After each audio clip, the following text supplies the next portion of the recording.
बिस्मिल्लाहिर्रहमानिर्रहीम। अस्सलाम वालेकुम। नॉलेज लैब चैनल में आप सबको खुशामदीद। क्लास 10 मैथमेटिक्स का फ़ाइनल पेपर 2021 का और सेक्शन बी का जो रिमेनिंग क्वेश्चंस हैं उनके हम सॉल्यूशन आज की वीडियो में डिस्कस करेंगे। क्वेश्चन 5, 6 और 7। क्वेश्चन नंबर 2, 3, 4 का जो सॉल्यूशन है वो ऑलरेडी अपलोड मैं कर चुका हूँ और एमसीक्यूज़ भी अपलोड कर चुका हूँ। तो चलिए वीडियो का आगाज़ करते हैं। ये है जनाब पेपर सेक्शन बी और इसमें जो क्वेश्चन है ये वाला क्वेश्चन नंबर 6 का पार्ट नंबर 2 ट्रिग्नोमेट्री का जो क्वेश्चन है ये पार्ट नंबर 1 ट्रिग्नोमेट्री का क्वेश्चन है, प्रूव दैट का क्वेश्चन है। और इसमें जो है मिस्टेक है कि यहाँ प्लस नहीं आना था, ये प्रोडक्ट की फॉर्म में मौजूद है बुक के अंदर। ठीक है, तो जब ये सोल्यूशन मैं करवाऊँगा तो वहाँ पर मैं आपको बता दूँगा, रेफरेंस दे दूँगा कौन से एक्सरसाइज का कौन सा पार्ट है, कौन सा क्वेश्चन है। ठीक है, तो अब वहाँ से आप खोल कर जो है उसको चेक कर सकते हैं। तो चलिए जनाब आगाज़ करते हैं। तो क्वेश्चन नंबर 5 का part number 1, solve the equations 2x minus Y equals to minus में 2, x plus 2y equals to 3 with the help of Cramer's rule. Cramer's rule के ज़रिए से हमने जो है इन दोनों इक्वेशंस का सोल्यूशन सेट फाइंड आउट करना है, यानी कि x और y जो वेरिएबल्स हैं उनकी वैल्यूज़ फाइंड आउट करनी है। इक्वेशन हमने एज इट इज़ कॉपी कर दी हैं। अगर इक्वेशन अरेंज ना हुई भी हो तो पहले अरेंज किया जाता है। अरेंज इस तरह से करते हैं कि जो वेरिएबल एक्स पहले लिखते हैं, फिर वाई और इक्वल के बाद कांस्टेंट टर्म होती है। ठीक है, तो दोनों इक्वेशन को इस तरह से हमें अरेंज करना होता है, पहले एक्स पहले फिर वाई और फिर कांस्टेंट टर्म्स। फिर हम निकालते हैं डिटर्मिनेंट, जिसे हम डी का नाम देते हैं। तो जितने भी कोफिशेंट्स हैं उन सब का हम एक मैट्रिक्स बना लेते हैं। डिटर्मिनेंट की फॉर्म डिटर्मिनेंट जो हम यहाँ पे फॉर्म कर लेते हैं। तो x का जो कोफिशेंट है वो 2 है, 2 लिख लिया हमने। विद साइन हमने कोफिशेंट लेने होते हैं। तो यहाँ पे माइनस में 1 कुछ लिखा हुआ नज़र नहीं आ रहा है, इसका मतलब 1 है। तो माइनस में 1 इसका कोफिशेंट है y का, x का कोफिशेंट है 1 और y का कोफिशेंट है यहाँ पर दूसरी इक्वेशन में 2। तो 2 को 2 से मल्टीप्लाई किया हमने, डिटरमिनेंट फाइंड आउट कर रहे हैं। 1 को -1 से मल्टीप्लाई कर दिया है, -1 को 1 से मल्टीप्लाई कर दिया है। अब ये माइनस और ये वाला माइनस प्लस हो गया, 2 2 ज़ा 4 हो गया, माइनस माइनस प्लस हो गया और ये 1 1 ज़ा 1, तो 4 + 1 = 5 हो गया। अब दूसरा डिटरमिनेंट जो हमें बनाना होता है उसको कुछ इस तरह से बनाते हैं, हम dx कहते हैं इसको।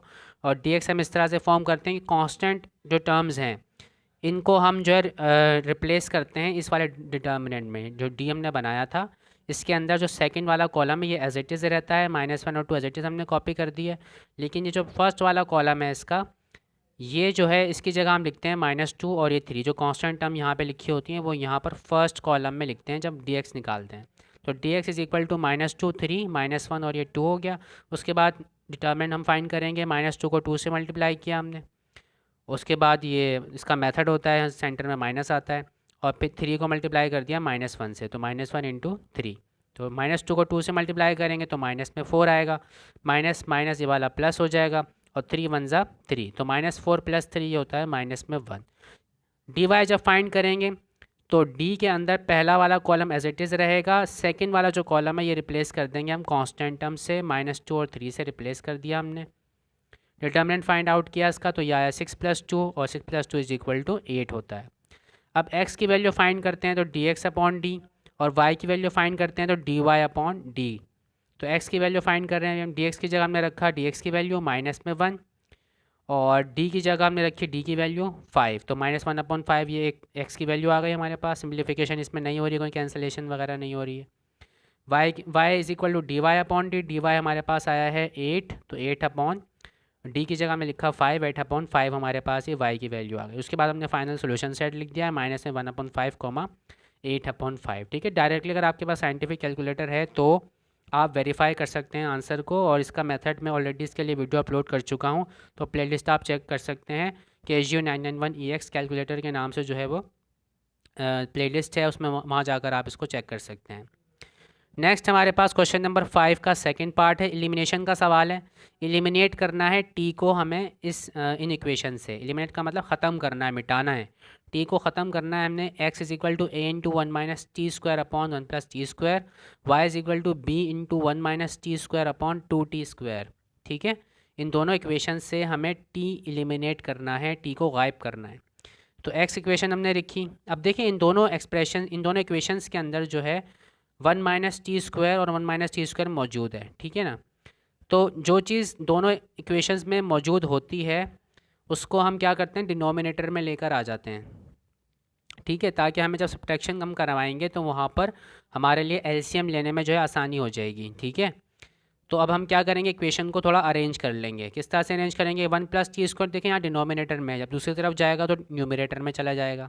और ये जो x यहाँ पे लिखा हुआ है, इस x को मैं यहाँ लेकर आ जाऊँगा, तो ये a/x हो जाएगा। ठीक है, अब ये 1-t² यहाँ इसके साथ a के साथ मल्टीप्लाई हो रहा था, दूसरी तरफ जाएगा तो डिनोमिनेटर में चला जाएगा। तो 1+t²/1 - t² a/x, ये हमारी हो गई इक्वेशन नंबर 1। दूसरी इक्वेशन को भी इसी तरह से हमने अरेंज करना है। 1-t² को डिनोमिनेटर में लेके जाना है। ठीक है, और 2t² जो ऊपर चला जाएगा, 1-t² नीचे आ जाएगा, और ये y जो है यहाँ पर 2t की जगह आ जाएगा, कुछ इस तरह से। देखें b/y = 2t²/1 - t²। ठीक है, ये हो गई हमारी इक्वेशन नंबर 2। अब हमें क्या करना है, इक्वेशन 1 में से इक्वेशन नंबर 2 हम माइनस कर देंगे। तो 1+t²/1 - t², ये था इक्वेशन नंबर 1 का पार्ट। देखें इक्वेशन नंबर 1 में यह आया था हमारे पास, 1+t²/1 - t² इक्वल टू के इस तरफ। तो 1+t²/1 - t² हमने लिखा, उसके बाद माइनस की साइन लगा, ये माइनस करना है हमने इसको। इक्वेशन नंबर 2 का जो पार्ट है ये 2t²/1 - t² हमने एज इट इज़ यहाँ नीचे लिख दिया है। ठीक है, उसके बाद इक्वल के साइन आएंगे। अब पहली इक्वेशन में लिखा हुआ था a/x, उसके बाद दूसरी इक्वेशन में लिखा हुआ था b/y। देखें b/y, तो सब्ट्रैक्शन हमने करवा दी है। अब देखें डिनोमिनेटर जो है सेम है, 1 - t² है, 1 - t² है, तो इसीलिए जो है हमने ये काम किया था कि 1 - t² को, यानी जो सेम चीज़ होती है उसको हम डिनोमिनेटर में लाते हैं ताकि एलसीएम लेने में आसानी हो जाए। तो अब ये डिनोमिनेटर सेम है, तो एक ही दफ़ा हम इसको कंबाइंड करके लिख देंगे, और ऊपर वाली जो टर्म्स हैं वो एज इट इज़ लिख दी जाएंगी। 1+t² माइनस में 2t²। अब ये t² और 8 माइनस में 2t², इनको सॉल्व कर लेंगे हम। तो ये 1 - 2 आता है माइनस में 1, यानी कि माइनस में t² आ गया। तो 1 - t²/1 - t² दोनों कैंसिल आउट हो गएंगे। तो a/x माइनस में b/y = 1 हमारे पास आंसर आ गया है। फाइनल रिलेशन इसमें देखें t नज़र नहीं आ रहा हमें, और यही हमारी रिक्वायरमेंट थी, हमें t को ख़त्म करना था। नेक्स्ट हमारे पास क्वेश्चन नंबर 6 है, इसका पार्ट नंबर 1, जिसकी मैं आपको स्टार्टिंग में बताया था कि ये गलत था, पेपर में प्रिंटिंग मिस्टेक थी। यहाँ पर ये बुक का एक्सरसाइज है 15.3, पेज नंबर 409 है। क्वेश्चन नंबर 2 का पार्ट नंबर 5 है ये, तो यहाँ मैंने इसको करेक्ट करके लिखा हुआ है और इसी का सोल्यूशन मैं आपको बता रहा हूँ। आप बहरहाल जिन लोगों ने ये अटैम्प्ट किया होगा, जिन स्टूडेंट्स ने, उनके लिए जो है थोड़ी सी प्रॉब्लम हुई होगी यहाँ पर यकीनन। खैर, तो लेफ़्ट हैंड साइड नाम रख दिया हमने इसका, राइट हैंड साइड इसका नाम रख दिया, और कंसिडर कर लिया हमने राइट हैंड साइड। कोई सी भी साइड आप कंसिडर करके इसको प्रूव कर सकते थे इजीली, मैंने यहाँ पर राइट हैंड साइड जो है वो कंसिडर की है।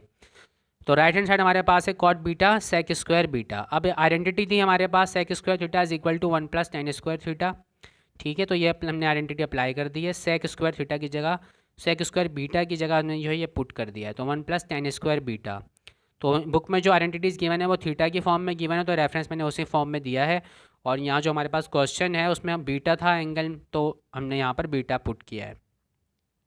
अब ये cot बीटा जो है इस पूरे ब्रैकेट से मल्टीप्लाई हो रहा है, मल्टीप्लाई कर दिया, 1 से मल्टीप्लाई होकर cot बीटा आ गया, और cot बीटा जब tan² बीटा से यहाँ मल्टीप्लाई होगा तो वो इसके बराबर में एज इट इज़ हम लिख देंगे, कुछ हो नहीं सकता। तो cot बीटा tan² बीटा हमने लिख दिया। उसके बाद देखें cot थीटा इक्वल होता है हमारे पास 1/tan थीटा के। ठीक है, तो ये हमने यहाँ पुट कर दिया 1/tan थीटा cot की जगह। उसके बाद ये tan बीटा से इसकी पावर जो है tan² बीटा की कैंसिल हो जाएगी, तो ये हमारे पास रिजल्ट आ जाएगा cot beta plus tan beta, जो कि हमारे पास थी लेफ़्ट हैंड साइड। तो इस तरह से लेफ़्ट हैंड साइड और राइट हैंड साइड इक्वल हमने प्रूव कर दी हैं। क्वेश्चन नंबर 6 का पार्ट नंबर 2 है, सोल्यूशन साइड फाइंड करना है हमें, और एब्सोल्यूट जो है वैल्यू है यहाँ पर। तो ये माइनस में 6 प्लस में मोड 5x माइनस में 3 = 3, ये हमारे पास इक्वेशन गिवन है। तो पहले तो हम क्या करते हैं, मोड को अलग कर लेते हैं और सारी कांस्टेंट हमको दूसरी तरफ भेज देते हैं। तो -6 को उधर भेज दिया हमने दूसरी तरफ, तो ये +6 हो गया। 6 + 3 जो है ये हो गया है 9, और फिर हम इसको दो तरह से लिख सकते हैं, एक बार जो है वो प्लस में 9 और एक बार माइनस में 9। उसके बाद हमने x की वैल्यू फाइंड आउट करनी है यहाँ से। तो 5x = 9 + 3 हो गया, 9 + 3 = जो होता है 12, और ये 5 यहाँ मल्टीप्लाई हो रहा था, तो दूसरी तरफ जब भेजेंगे इसको तो ये डिनोमिनेटर में चला जाएगा, तो 12/5 जो है ये एक वैल्यू आ गई। दूसरी वैल्यू फाइंड आउट करने के लिए 5x - 3 को हमने इक्वेट कराया है -9 से, तो -3 जब दूसरी तरफ जाएगा तो +3 हो जाएगा, -9 + 3 हो जाएगा -6, 5 डिनोमिनेटर में चला जाएगा तो -6/5। तो फाइनल हमारे पास सोल्यूशन सेट ये आ गया है।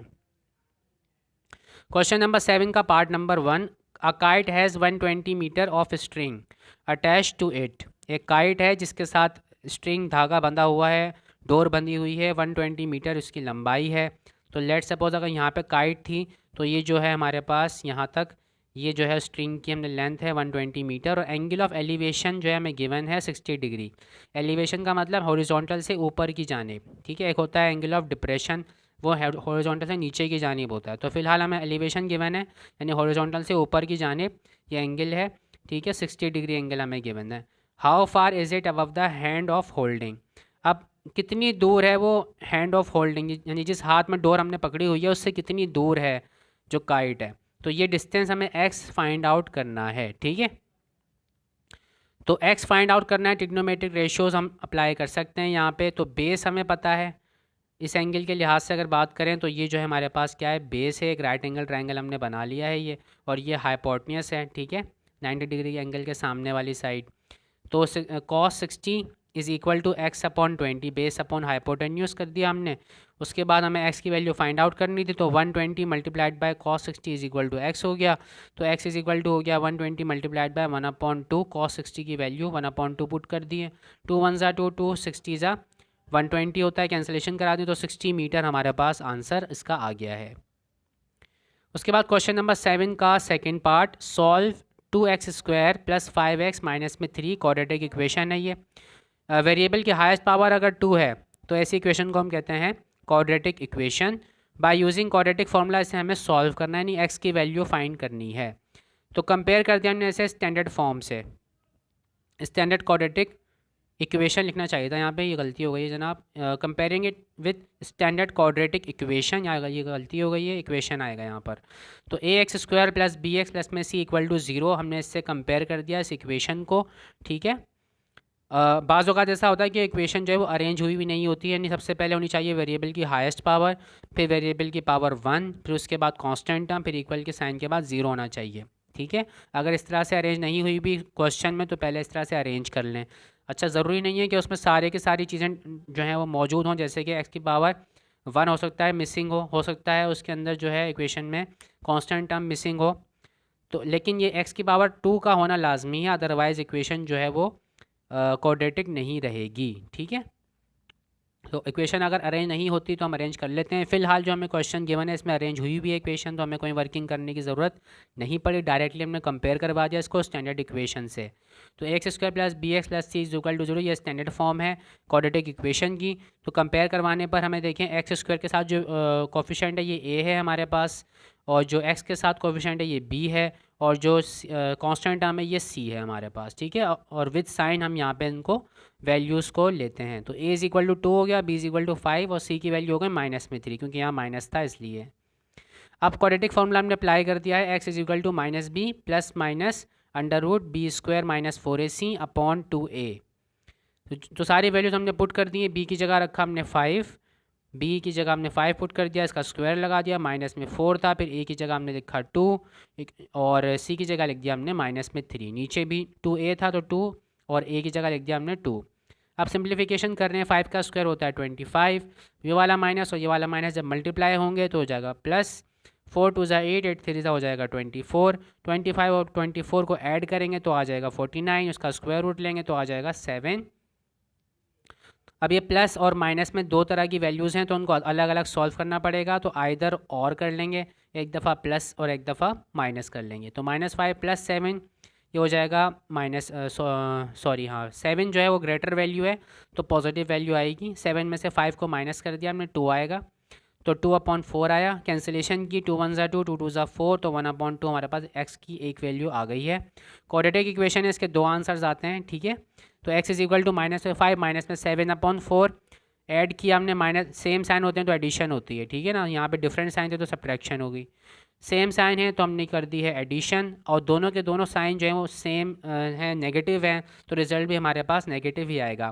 तो 7 और 5 12 हो गए, माइनस में 12/4 कैंसिलेशन कर दिए, 4 1 ज़ा 4, 4 3 ज़ा 12, तो x की वैल्यू आ गई है -3। तो ये दोनों वैल्यूज़ हमने यहाँ पर लिख दी हैं, ठीक है। अच्छा, सेट हम लिखते हैं तो सेट में आपको पता है कि हमने अरेंजमेंट का ख्याल रखना होता है, नहीं जो लेसर वैल्यू है पहले रखनी होती है और जो ग्रेटर वैल्यू है बाद में, इसलिए -3 को मैंने पहले लिखा है, 1/2 को मैंने बाद में लिखा है, ठीक है। तो यहाँ पर जनाब सेक्शन बी का सॉल्यूशन कंप्लीट हो चुका है और सेक्शन सी जो था उसका मैंने एक क्वेश्चन अपलोड कर लिया था ऑलरेडी। क्वेश्चन नंबर 10 एक रिक्वेस्ट आई थी किसी स्टूडेंट की, उन्होंने कहा था कि क्वेश्चन नंबर 10 का सॉल्यूशन सर जो है वो कर दें अपलोड। तो थोड़ा लेट ज़रूर हुआ मैं उसको, लेकिन मैंने पहले जो है वो क्वेश्चन नंबर 10 उनकी रिक्वेस्ट पे वो अपलोड कर दिया है। तो उम्मीद है कि आप को जो है ये चीज़ें जो है समझ में आ रही होंगी और आप इनको शेयर भी करें ज़्यादा ताकि ज़्यादा से ज़्यादा लोगों को जो है इससे फ़ायदा हो सके। और थैंक यू सो मच, आज की वीडियो में इतना ही। अल्लाह हाफ़िज़।